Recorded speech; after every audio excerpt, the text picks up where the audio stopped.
ಅಮಾನತು ಆದೇಶ ಹಿಂಪಡೆಯಲು ಪ್ರಗತಿಪರ ದಲಿತ ಪರ ಸಂಘ ಒತ್ತಾಯ. ಕನಕಗಿರಿ ಪೊಲೀಸ್ ಠಾಣೆಯ ಸಿಪಿಐ ವಿ ನಾರಾಯಣ್ ಅವರ ಅಮಾನತು ಆದೇಶವನ್ನು ಹಿಂಪಡೆದು ಅವರನ್ನು ಕರ್ತವ್ಯಕ್ಕೆ ಹಾಜರುಪಡಿಸಬೇಕೆಂದು ಒತ್ತಾಯಿಸಿ ಪ್ರಗತಿಪರ ದಲಿತ ಪರ ಸಂಘಗಳ ಒಕ್ಕೂಟ ಹಾಗೂ ಸಾರ್ವಜನಿಕರು ಆಗ್ರಹಿಸಿದ್ದಾರೆ.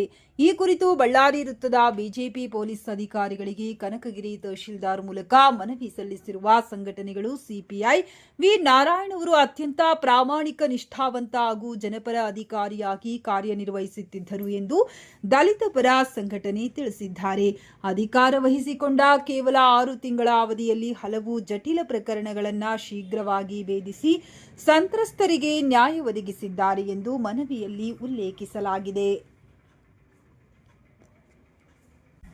ಕೆಸರಟ್ಟಿ ದೇವರಾಜ್ ಮಾಲಿ ಪಾಟೀಲ್ ಕೊಲೆ ಪ್ರಕರಣ, ಕನಕಗಿರಿಯಲ್ಲಿ ನಡೆದ ರತ್ನಮ್ಮ ಕೊಲೆ ಪ್ರಕರಣ ಸೇರಿದಂತೆ ಹಲವು ಪ್ರಕರಣಗಳನ್ನು ತ್ವರಿತವಾಗಿ ಭೇದಿಸಿದ್ದಾರೆ ಎಂದು ಸಂಘಟನೆ ತಿಳಿಸಿದೆ. ಅದೇ ರೀತಿ ಆಗಸ್ಟ್ 15ರಂದು ನಡೆದ ಬಸವರಾಜ ರೆಡ್ಡಿ ಆತ್ಮಹತ್ಯೆ ಪ್ರಕರಣಕ್ಕೆ ಸಂಬಂಧಿಸಿದಂತೆ 5 ಆರೋಪಿಗಳನ್ನು ಬಂಧಿಸಿ ನ್ಯಾಯಾಂಗ ಪ್ರಕ್ರಿಯೆಗೆ ಒಪ್ಪಿಸಿರುವುದನ್ನು ಕೂಡ ನಾರಾಯಣ್ ಅವರನ್ನ ಏಕಾಏಕಿ ಆಗಸ್ಟ್ 20ರಂದು ಅಮಾನತು ಮಾಡಿರುವುದು ಸಾರ್ವಜನಿಕರಲ್ಲಿ ಅಸಮಾಧಾನ ಮೂಡಿಸಿದೆ. ಈ ಅಮಾನತು ಆದೇಶವನ್ನ ಕೂಡಲೇ ಹಿಂಪಡೆದು ಅವರನ್ನ ಕರ್ತವ್ಯಕ್ಕೆ ಮರಳಿ ನಿಯೋಜಿಸಬೇಕು, ಇಲ್ಲವಾದರೆ ಮುಂದಿನ ದಿನಗಳಲ್ಲಿ ಉಗ್ರ ಹೋರಾಟ ನಡೆಸಲಾಗುವುದೆಂದು ಸಂಘಟನೆಗಳು ಎಚ್ಚರಿಕೆ ನೀಡಿವೆ.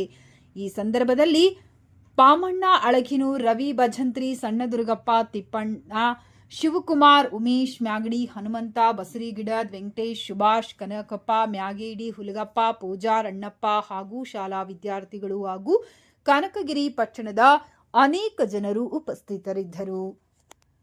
ವರದಿಗಾರ ಗೌತಮ್ ಯಾದವ್.